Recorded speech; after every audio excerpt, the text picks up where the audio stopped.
Welcome back. This is Coach Wade, visionary of the Hidden Mastermind Group. And right now we're on the website of Credit Info Center.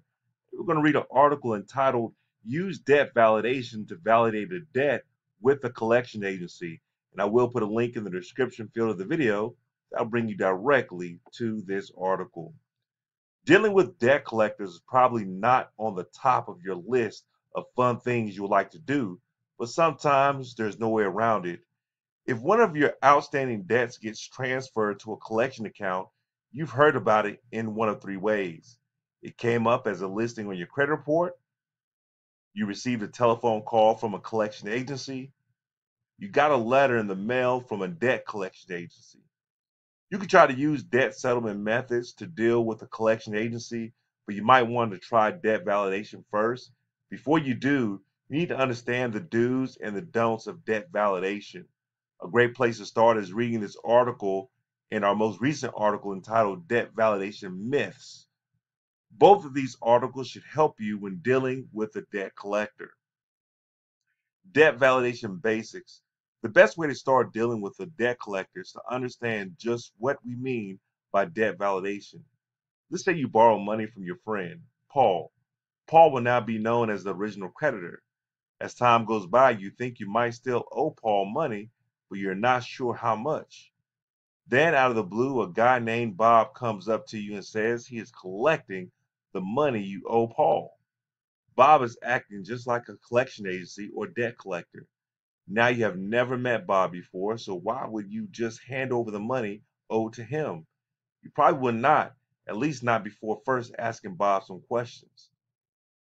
Is he legally authorized to collect the money? Does Bob have proof showing the actual debt amount? What payments have already been made on the account? And where's the accounting of the debt, including all interest and fees? Do you still really owe Paul the money? You remember borrowing money from someone else, your friend Sam, at the same time. You also remember paying one of them back the next day. Is this debt the one you borrowed from Sam or Paul? You should have the same thoughts about a debt collector who sends you a bill for a debt. Don't panic when contacted by a collection agency. If you receive a phone call or a letter from the collection agency, your first reaction may be to panic. The best advice is to stay calm and analyze the situation. Think of what you would ask Paul in our example above. If you do, you know exactly what to ask a collection agency in order to validate the debt. What does the collector need to provide? Collection agency or debt collector need to provide the following for proof of the debt: credit card statement, such as charge-off statement that matches the balance claimed by the debt collector, a list of charges that total amount claimed in the initial communication. What does the original creditor get out of the deal? Creditors hire collection companies to collect debts for them because they simply don't have the time or resources to chase down all their severely overdue accounts. When a creditor hires a collection agency, the debt has been assigned to the collection agency. If a collection agency is successful at collecting the money on the account, they usually keep a percentage of what is collected as part of the services. Original creditors sometimes sell debts in large portfolios to collection agencies called junk debt buyers. These companies do not spend much money at all for these debts, sometimes paying less than 1 cent on the dollar. Even if the debt is not a large debt, they often hire an attorney to send out mass form letters to debtors in the hopes of collecting. As you can see, even if they get a small percentage of the debtor to pay, profits are enormous. Is the collection agency the correct party to pay? Why should you care if a debt is purchased or assigned? In assignment, the collection agency does not own the debt. Therefore, you do not technically owe them any money. There's no way for a collection agency to prove that you owe them money because there's only an assignment of the debt and not a contract between you and the creditor. One loophole. Some contracts have the wording debtor agrees to be responsible for payment of this debt to creditor or its assigns. This is a contract between you and the debt collector as well as the creditor. If they can provide you with a copy of the contract that states this, you are pretty much stuck and need to negotiate the debt. It is not necessary to include any reference to the FDCPA or FCRA in a dispute and validation request letter. Simply disputing and requesting validation is enough to show that you're aware of your rights.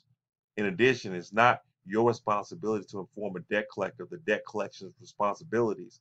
The debt collector is unaware of these responsibilities. It's his problem. Debt validation strategy. Dispute the debt with the credit bureaus if it is a result of ID theft or if it's being reported inaccurately. There's a risk of waking a sleeping giant if you dispute a debt with the SOL. Sometimes it's better if you let sleeping dogs lie, as they say. Check the statute of limitations, which again is sometimes called the SOL, on the debt. If a statute of limitation has expired, send them a letter informing that they are trying to collect zombie debt. This debt which is too old to have any legal liability for a consumer. Here's a sample zombie debt letter. You just click on this link right here for this. Wait to hear back from the collection agency. Most likely they will not respond, or they will respond saying that they received your letter. They haven't sent you satisfactory proof and are still reporting this on your report. Send a copy of the first letter you sent and a statement that they have not complied with your request. Tell them they need to immediately remove the collection listing from your account report, or you're going to file a lawsuit. Typically, your work will stop here, as most collection agencies will bow down to your demands and send you a letter agreeing to remove these listings. Now, all you have to do is send a copy of the letter to the CRAs. If that collection agency did not agree to remove the listing, then you need to continue the next steps. File a lawsuit in small claims court against the collection agency. Say the paper served to the collection agency. You can try sending them a validation of debt letter to see if they will budge. They may tell you that the request needs to come from the creditor. This is baloney. They can't give you reasonable information on how they verified the information, and the collection agency has provided you none. You can conclude there was no reasonable investigation performed. Notify the bureaus that you are suing them by using this letter. Just click on the link right here. The credit bureaus will call the creditors and find out that there is a question about whether the debt is legitimate. They should delete it immediately. As with any legal efforts, it may be the best contact a competent consumer attorney. We are not attorneys. The best advice we give: if you don't understand what you're dealing with, contact an attorney or consumer credit counseling office. Okay, again, that concludes the article, and I will put a link in the description field of the video that'll bring you directly to the article, which is entitled Use Debt Validation to Validate a Debt with a Collection Agency. Until we meet again, you guys have a great day.